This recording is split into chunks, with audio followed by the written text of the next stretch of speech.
I can accept failure, but I can't accept not trying. Michael Jordan.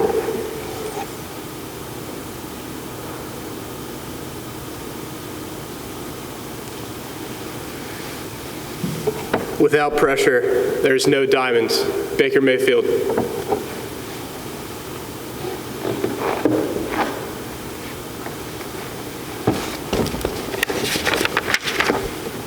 Good morning. My name is Bennett Ostern, and I'm a sixth form boarder from Simsbury, Connecticut. What does the word family mean? What do you think of when I say the word sibling? How can one find success despite a multitude of challenges? These are all questions that have defined the majority of my childhood and my relationship with my big brother Jake. I've lived here in Simsbury for the entirety of my life with my mom, dad, and my brother Jake. My parents instilled in Jake and me to be there, to support one another, as most siblings do. However, he and I do it in a unique way. Typically, younger brothers learn about life from an older brother. In my case, I had to play the role of big brother to Jake, my older brother by 4 years. Jake was born with pervasive developmental disorder, which affects his social development and makes him reluctant to try new things. I had witnessed his struggle from an early age. Jake would stand alone, especially during school and athletics, and he had a hard time reaching out and connecting with his peers. Because Jake was reluctant to put himself out there, he ended up spending a lot of the day at home. It was difficult for me to understand Jake and his mindset when I was younger. From an early age, Jake's passion was umpiring. Umpiring a baseball game was where he was the happiest. Jake's passion for umpiring is a serious one, and because of his personality, he's all business out in the field. There was only one time ever where I shared a baseball field with Jake, and that was my 8th grade year. I was 13 on the Simsbury Little League All-Star team, and Jake was 17, umpiring a pre-tournament scrimmage. Since it was a scrimmage, I expected it to just be a fun afternoon sharing the field with Jake in front of our family. But the day was far from that. I remember my first time up at bat that game. Jake called a strike on me that I thought was low in the zone.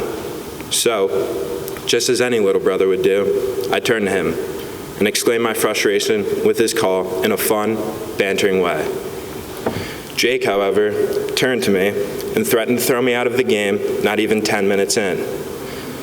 And he was dead serious. I didn't respond.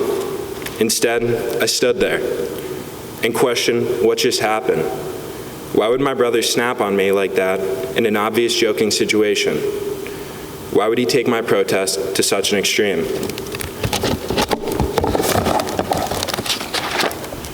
Because Jake lives in a black and white world, it's hard for him to expand outside of those rigid lines. When he's on the baseball field, he is not a brother, friend, or son. He is an umpire, and he plays the role to a T. However, at the time, I wasn't aware of how seriously he took his responsibility. I was just aware of the fact my brother was going against me and not sticking by me, and I felt angry with his rebuke. When I would hang out with friends or go to play golf, oftentimes my parents would ask me if Jake could come along. I would say no. Why should I hang out with Jake if he didn't want to hang out with me? Our relationship was like this for a while growing up. I couldn't really figure Jake out, and I was tired of putting the effort of trying to. I remember my freshman year at Simsbury High School very well. Jake was a senior, and me being new to the high school scene, I often found myself wanting to ask Jake for advice on what to do, where to go, which classes to take, advice that often trickles down from older siblings to younger siblings. However, for me, it did not. The issue was, I never really saw Jake around the school. He would leave for school about an hour earlier than I did, and return home later than me. I didn't really know what he did in those extra hours at school, but I knew he spent a lot of time in Mr. Spector's room, one of the special education teachers at Simsbury High School. About halfway through my freshman year, Mr. Spector asked me to join the Unified Sports basketball team as a helper. I accepted this invitation as I thought it would be fun and give Jake and me an opportunity to engage with each other in a different setting, around his friends and not mine. Over time, I began to create a relationship with Mr. Spector, a man who was so important to Jake's development as a person. During that season, I saw Jake have fun every day, doing something different than he was used to. I saw him be a senior leader to his peers who played alongside him, and I saw the way those peers looked up to him. They were all grateful for Jake, but none more than Mr. Spector. There were many times in the season where Jake was mentally tired and didn't want to play in games, but Mr. Spector pushed him to overcome these mental challenges, and Jake did. There isn't a person in this world that Jake trusted more than Mr. Spector, and vice versa. They had a relationship that brought out a side of Jake I hadn't seen before. That season, watching Jake venture further and further outside of his black and white world was inspiring to watch, and it is what inspires me to this day, to take advantage of new opportunities that are presented to me, just like the opportunity to attend Westminster as a repeat sophomore 2 years later. Coming to Westy was like restarting all over again. I was a day student and spent most of my sophomore fall sitting in the day student lounge in the basement of Armour by myself doing work or watching a movie. I hated it down there, but I felt as if I had no other place to go. I didn't understand the boarding school scene because I had no advice on how to adapt. I wished I had an older brother at the school like my friends Max or Nate did, but I didn't, just as I felt I had not at Simsbury. But if there is something that Jake has taught me, it's that you should take advantage of opportunities presented to you and to be patient with those opportunities. So, just as I did with the opportunity to attend Westminster, I eventually came around and made the decision to take advantage of the opportunity to meet new people and experience the school for what it was, a community. So, one day that fall, I walked over to Alumni House, definitely feeling as if I was walking into another world, one I knew nothing about. It was nerve-wracking. However, I pushed myself to do it, and I met some people.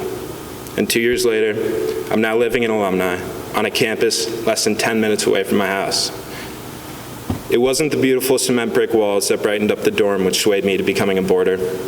It was the people, the community. Over those 2 years, I met 400 brothers and sisters. I played organized soccer for the first time since I was 6, gave my first public speech in Mr. Eckerson's public speaking contest, experienced my first stud, went on a ski trip with my best friends, all because one day I decided to step out of my comfort zone and take advantage of the setting I was in. And for that, I thank Jake. I can say without reservation that Jake's influence has enriched my life and helped me become the best brother and person I can be. I've learned from Jake how to be courageous, how to understand what works best for you in your world, but that also sometimes you have to push yourself a little and take a risk. Next year, I'll be going to college, starting all over again, but I'm not going to shy away from the unknown, because the unknown, while scary, and really scary for those in the world like Jake, who battle a bigger battle than mine, the unknown can oftentimes lead to new places, new friends, new experiences, and more understanding. Thank you.